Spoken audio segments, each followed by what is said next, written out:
welcome back. See, I'm finally podficking again, and today I'm podficking a new fic called Vocalized.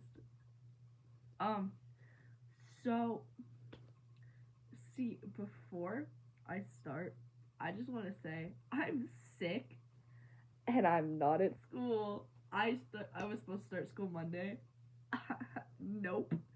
My body was like, no, no, no, no. You get to be sick. So I'm sick now, and I have been for the past 3 days. Haven't been to school yet. Extended break. I'm going to the doctor today. So, anyways, back to this fic. Sorry. This is Vocalized. Yeah. I'm gonna shut up and read. Yeah. So here's the summary. Izuku is forced to be mute after his parents find out he has a useless quirk. Izuku spent years without speaking to anyone. During that time, he trained his quirk in secret. That all changed when he got into the hero course at UA. He didn't have to hide anymore, at least after the sports festival.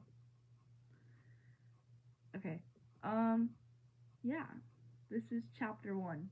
Crazy. There's no way that thing got into UA, my mother yelled from the kitchen as I listened from my room. Well, according to this letter, he did, my father said, slamming my acceptance letter down on the table. This has to be a mistake. He has to have cheated. Probably, my mother scoffed. I tried not to sob as I heard my father's footsteps approach my room. I was ready for the beating I had coming. I'd been dealing with it for years. My door slammed open, and I stood up with my face facing the floor. He grabbed a clump of my hair. I didn't make a sound, and threw me out of my room and into the wall of the hallway of the house. Outside, he commanded, and I made my way to the door. I opened it and stepped outside. Nature's your room tonight. You don't deserve a bed when you cheated on the entrance exam. After that, he slammed the door in my face. I sighed. It wasn't as bad as it could have been. He could have hurt me worse, and I could be sleeping in the snow right now. I did that once, but I'm not. It's not super cold out, but it's not warm by any means. I made my way out of the yard and walked a few houses down. I felt my head to check for blood as I stood in front of the door to a house just a few doors down from my parents. When I felt no blood, I knocked. The door was opened by a tall man with spiky brown hair and brown eyes. His eyes widened slightly at the sight of me. Izuku, it's late. What are you doing here? Masaru asked, concern in his eyes. My parents had an emergency that held them up at work, so they're staying at a hotel tonight. And I kind of locked myself out of the house. Would it be okay if I crashed here tonight? I signed, scratching the back of my neck. Masaru smiled. Of course you can, he said, moving out of the door frame so I could walk inside. I smiled and signed a thank you as I walked in. Katsuki, Masaru said, asked, peeking his head into the living room. It was only 7, so Kachan wasn't asleep yet. What? Kachan asked, and I knew he was reading a book since I heard a slam of the book closing. Would it be okay if Izuku slept in your room tonight? He asked, and Kachan just raised an eyebrow, so I moved to stand next to Masaru. He locked himself out of the house, and his parents won't be home tonight. Plus, the guest room is a mess right now, and you have a futon in your room. We threw the futon out because Izuku found bed bugs in it, Kachan said, standing up and walking towards us as Masaru face-palmed and cursed under his breath. It's fine, just forget it all. He can still sleep in my room. Kachan cut off Masaru. We can share the bed. I mean, it's big enough. Plus, we've known each other our whole lives, so it's not weird. Masaru smiled. Thank you, Katsuki, he said, before moving forward and kissing Kachan on the forehead. Yeah, whatever, Kachan said, swatting at his dad. Come on, Zuku, you look tired, and you need to change out of your uniform. I just nodded and started walking towards the stairs. We went into Kachan's room, and he rummaged through a couple of his drawers before he found some clothes that would fit me well enough, since he was a bit bulkier than me. I quickly changed while Kachan threw my clothes in the laundry. By the time he came back, I was done changing. You want to go to bed now, or would you rather watch a movie? Kachan asked, leaning against his doorframe. I'm tired, but I don't think I could fall asleep right now, and a movie sounds nice. I signed, smiling slightly. Kachan just nodded. I'm gonna go get my book from downstairs. Can you get my laptop set up? Kachan asked. I nodded before he added, okay, and you can choose the movie. He made his way downstairs after saying that. I walked over to his desk and grabbed his laptop bag. Once I had the laptop, I sat on the bed. I knew his password, so I didn't have to hack into it. I started looking through his Netflix account. I found a movie right as he walked into the room. Did you find a movie? Kachan asked, as he made his way to the bed and sat next to me. I nodded and pointed to the screen, where the movie, To All the Boys I Loved Before, was displayed. Kachan nodded. Okay, he said, clicking the play button before turning off his lamp so the room went into total darkness. Kachan fell asleep after Margot left for college, and I fell asleep after Lara Jean kissed Peter on the track. Auntie came in sometime after that and moved Kachan's laptop from the bed. I slept the best that night because I felt safe. The next morning I stayed for breakfast. It was delicious, as always. Talking with Kachan and his family felt really nice. They were so kind to me, and they made me feel like I was a part of their family. After breakfast, I signed, them that I was going to go to my house, and I asked Kachan if he wanted to hang out later. His response was a grunt, which meant yes. Now, I didn't go inside the house the way you'd expect me to. I didn't just climb. Oh, wait. I didn't just. No, I didn't go inside the house the way you'd expect me to. I didn't just walk through the door or anything. Instead of that, I climbed in through my window. Once I was inside, I grabbed a bunch of my shit because there was no way I was staying with my parents this week. Maybe later in the week, but definitely not right now. I packed my backpack, grabbed a couple of different outfits, and took some money from my savings jar in my closet. Once I had what I needed, I climbed back out through the window, and I made sure to close the window so no one tried to break in. Not like they would. I was still wearing Kachan's clothes, and he'd thrown one of his hoodies at me before I left. He told me to put it on because it was chilly out, and that I could give it back when we hung out later. I pulled up the hood and smiled. Kachan was the best. I made my way out of the neighborhood and to a hotel in the city. Once I got to one, I went inside. There weren't a bunch of people, but there were a few. I walked to the desk and signed, "Hello." The woman seemed to understand. She signed back saying, "Are you deaf or something else?" I nodded. "I can't talk, but I can hear, so you don't have to sign." "I just didn't know if you knew JSL." I signed. She nodded before speaking. "Everyone who works here learns JSL. Now, how can I help you, young man?" I was about to sign something when a familiar voice said, "Hey, I recognize that green hair." Wait, no! It's not supposed to say green hair! I'm having a midlife crisis. Give me a minute. Okay, my midlife crisis is over. I'm back. Sorry. Okay. "Hey, I recognize that black hair." I turned my head slightly to see All Might, in his skinny form, standing behind me. I turned back towards the lady and signed, asking for a room. "Of course. Will it be a room for one?" she asked, and I nodded. Once I was told how much I had to pay, I handed her the payment in cash. She just smiled and gave me my room key. I started walking towards the elevator when All Might stopped me. "My boy," he said, blocking my way. "We need to talk." I shook my head and pushed past him. He clamped his hand down on my shoulder. "We really do," he said, a serious look in his eyes. I glared at him. Then I signed to him, even though I knew it was useless since he didn't know JSL. Once I finished signing, I was going to turn and head to the elevator, but a new voice caught my attention.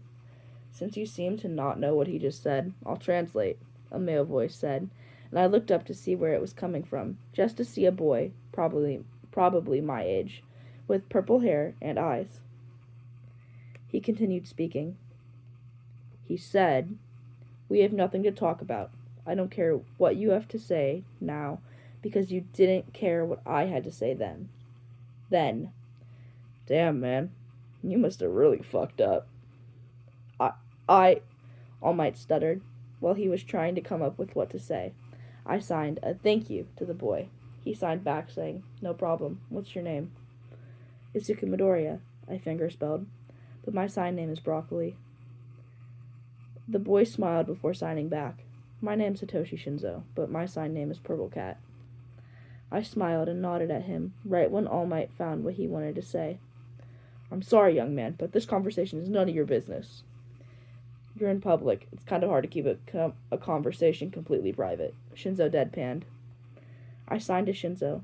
Please tell him that I don't want to talk to him right now, but we'll see each other in a few days anyway, so we can talk then. Shinso nodded before speaking. He wants me to tell you that he doesn't want to talk right now, but you guys will see each other in a few days anyway, so he's willing to talk then. All Might looked at me and smiled slightly.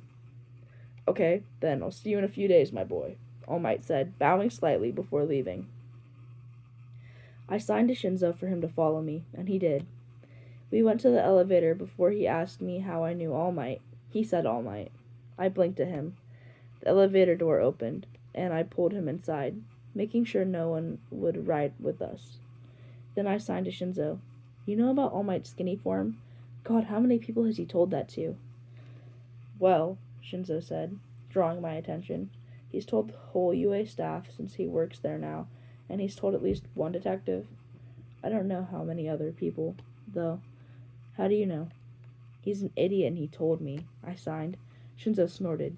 I continued. I mean, I got attacked by this villain and he saved me. Then I wanted to ask him a question, but he was about to leave, so I jumped on his leg. He landed on a roof and lectured me, and when I signed my question, which was me asking if I could be a hero without a quirk, he said no, but I don't think he even knew what I asked. Then he deflated and told me about his skinny form. In conclusion, All Might is a stupid bonehead. I finished signing right as the elevator dinged on my floor. We stepped off the elevator. He sounds like a fucking asshole, Shinso said as we walked towards my room. I mean, who responds to a question when they don't know what the question is? You're right, he is a bonehead. We made it to my room and I let Shinso go in first. Do you always trust strangers, or am I a special case? He asked, sitting down on the bed. I shook my head with a smile. You're special. I'm not that stupid. Normally, I'm not this trusting. I signed. I think the only reason I'm trusting you is because you stood up to All Might, and you knew that you were. It's not like you found out he was All Might after the fact. Shinso just nodded, and as I unpacked, we threw insults about All Might around the room. It was very fun, but we stopped eventually. The next topic was why we were staying in the hotel. Apparently he'd just been adopted recently, and his parents were having the house renovated so he could have his own room, and apparently they wanted to add a few extra rooms anyway. I told him that I lived in town, but I didn't feel like going to my house. He understood that better than I thought he would. Maybe that's because he has a quirk that's labeled as villainous. He told me his quirk, and I thought it was amazing. Brainwashing is such a cool and useful quirk. When he told me he was going to UA, I realized I'd seen him in the entrance exam. We'd been fighting robots next to each other, and while he was catching his breath, a robot was sneaking up behind him. So I signed to him. He saw it, and quickly he picked up a piece of debris and hit the robot. He thanked me and ran off. I was really happy to hear he got in, and he got into Class 1A like me. We were both really excited to start our training at UA. Honestly, I don't know how long it had been when Shinso's phone rang. He answered, and I could hear the person on the other line. Hey, Toshi, you okay? They asked. It was a familiar male voice. Yeah, I'm fine. Why? Shinso asked, while signing to me to tell me it was his papa. Well, you said you were just stepping out to feed the strays, and it's been over an hour, so I just wanted to make sure you were okay, his papa said. Oh, yeah, Shinso said, smiling at me. I met someone. You finally made a friend? Another familiar voice said on the line. Okay, that was not necessary, but yes, I did, Shinso said. He signed to me that the new voice was his dad's. What's their name? His papa asked excitedly. His name's Izuku, Shinso said, keeping his eyes locked on mine. Can we talk to him? Wait. Sorry. Wrong voice. Can we talk to him? His dad asked. No, Shinso said, before backtracking. Well, I mean, in person, yeah, but not over the phone. Why not over the phone? He asked, suspicious. He can't talk, but he knows JSL, Shinso said, expressionless. Oh, that makes more sense, his papa said. Is he staying at the hotel? Yeah, we actually met in the lobby when Yagi was trying to talk to him, Shinso said, waving for me to follow him as he got up from my bed and made his way to the door. Yagi? Why was he talking to Yagi? His dad asked as we left the room to go to Shinzo's. I don't know the full story, but the short version of the one I got was that he saved Izuku from a villain, and then Izuku did something stupid, and he and Yagi landed on a roof. Then Izuku asked a question in JSL, and Yagi said no, even though he didn't know what Izuku asked. Then Izuku was left on the roof, Shinzo explained. Now, Yagi wants to talk to him. There was silence on the other line as we stepped into the elevator. Fucking boneheaded bitch, his dad said, finally. That's what we said, Shinzo said, as the elevator reached his floor. Hey, we're heading to the room, so we can just finish this conversation there. Okay, we're excited to meet your new friend, his papa said, excitedly. Yeah, love you, bye, Shinzo said, before hanging up. We stopped at the door to a room, and Shinzo opened the door. We stepped inside and took off our shoes. When I looked up again, I tripped and fell on my ass because, holy shit! Shinzo's adopted parents were Eraserhead, the famous underground hero, and President Mike, the loudest hero of all time. The point is that Shinzo's parents are two of my favorite heroes, and I knew they were together. I just didn't know they were Shinzo's parents. It makes sense now why their voices sounded familiar. I quickly stood up as I got concerned looks from them all. I turned on Shinzo and signed, You're an asshole. You didn't even warn me that your parents were pro-heroes. Two of my favorites at that. Shinzo shrugged. Wasn't relevant, he said, shrugging. I smacked his arm. President Mike seemed as if he were about to say something, but my phone rang. I looked at the caller ID. It was my father. I looked up at the ceiling and said a silent prayer to any god that may have been out there. Then I answered the call. Where the hell are you? He screamed. We've been looking for you for hours. You were supposed to be outside. Where did you go? I hung up, turned off my notifications, and pocketed my phone. Then I signed, Did I mention that my father's the asshole hero dragon? Shinzo's eyes went comically wide.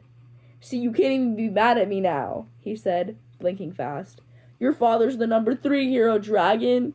Also, why'd you call him an asshole? Yeah, and I called him an asshole because he is one. I signed. He's like Endeavor. The only difference is that my father puts up a front for the media. Endeavor doesn't give 2 fucks about what people think about him. He only seeks validation through the numbers on the chart. My father seeks validation from the HPSC. I don't want to unpack all that, Shinzo said, looking at me with a blank expression.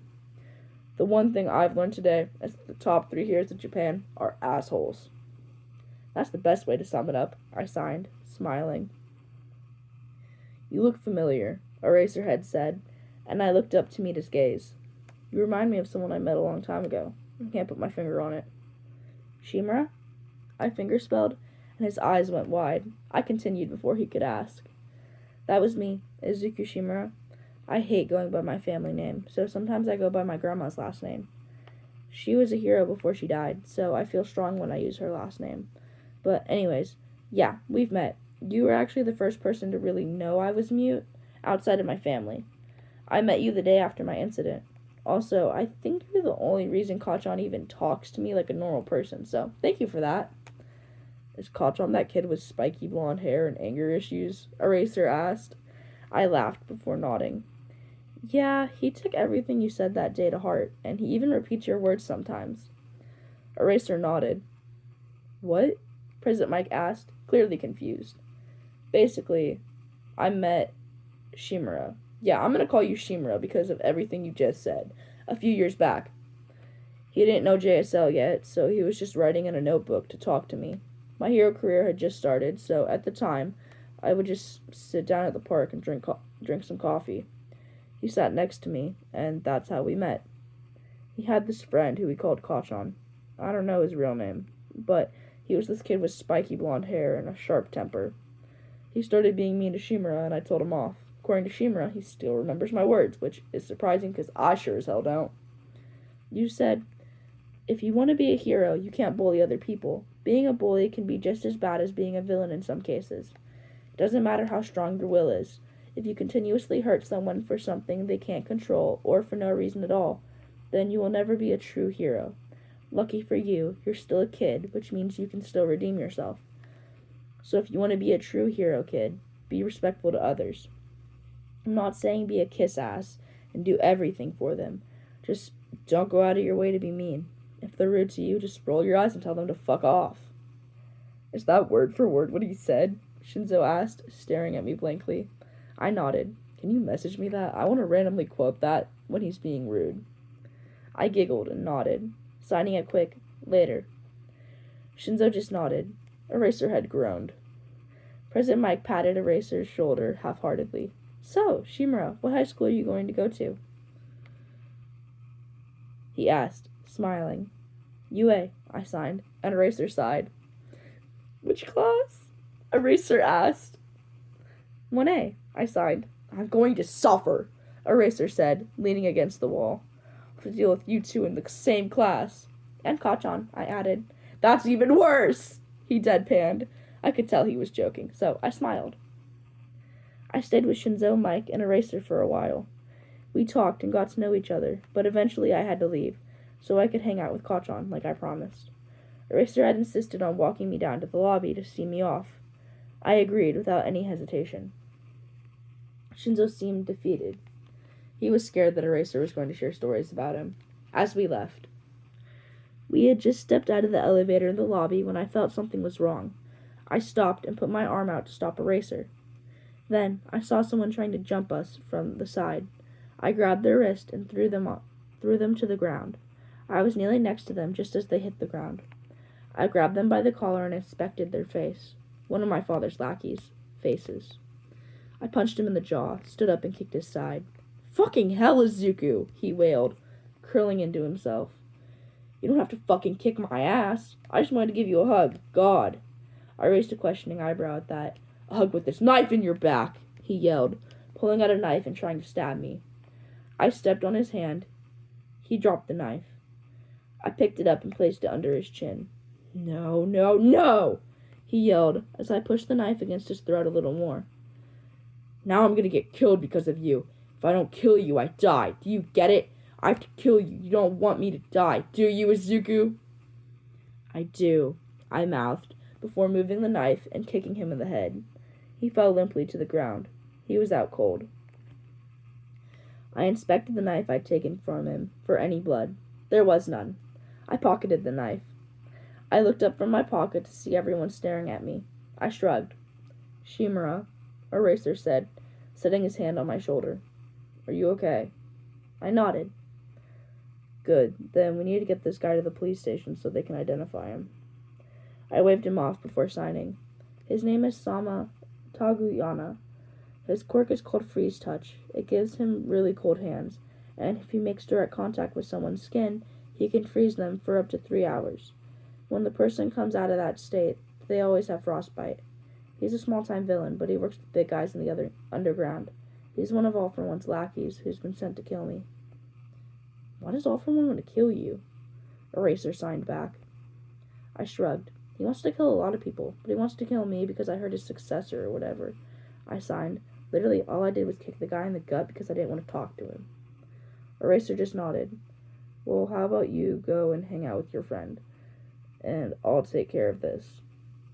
Of everything here, and call you if you're needed. I nodded and waved before leaving the hotel.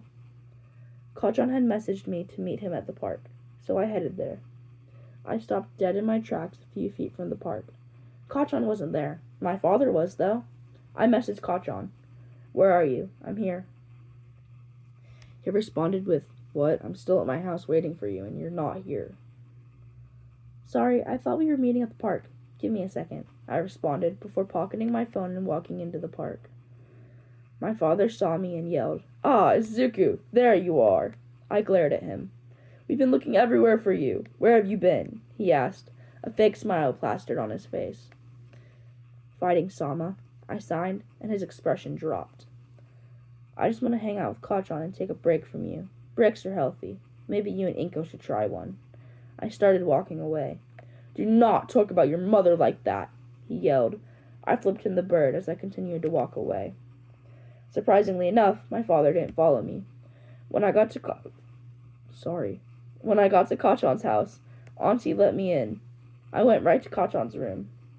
There you are, he said as I walked in the room. Why do you think we were meeting at the park? I handed him my phone with it open to our messages, so he could see it as I closed the door behind me. Kachan looked at my phone confused. But I never sent you that message, he said, looking at me for an answer. My father's a good hacker, I signed, and Kachan was even more confused. He was waiting for me when I got to the park. That's how I know it was him. Oh, Kachan said, handing me my phone back. How about we talk about something else? Okay, I signed, lying down on his bed. You know that guy you call Hobozawa? That hobo guy from when we were 5? Kachan asked, and I nodded. Of course I do. What about him? I met him today, I signed, and Kachan looked at me surprised. Really? He asked. I nodded. What happened? How did you two meet again? Well, I actually met his son, and we're friends now. He wanted me to meet his parents, so he took me to his house, which for now is a hotel room, because they're renovating their house.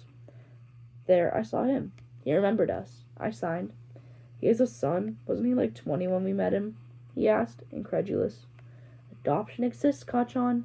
I signed, and Kachan seemed to realize that too. Well, that's a better outcome than teen pregnancy like I thought, he said, and I just sighed. He's going to be our homeroom teacher at UA. I signed. What? Kachan asked, blinking rapidly. Hobozawa works at UA? Yeah, did you forget? I signed, and Kachan still looked confused, so I continued.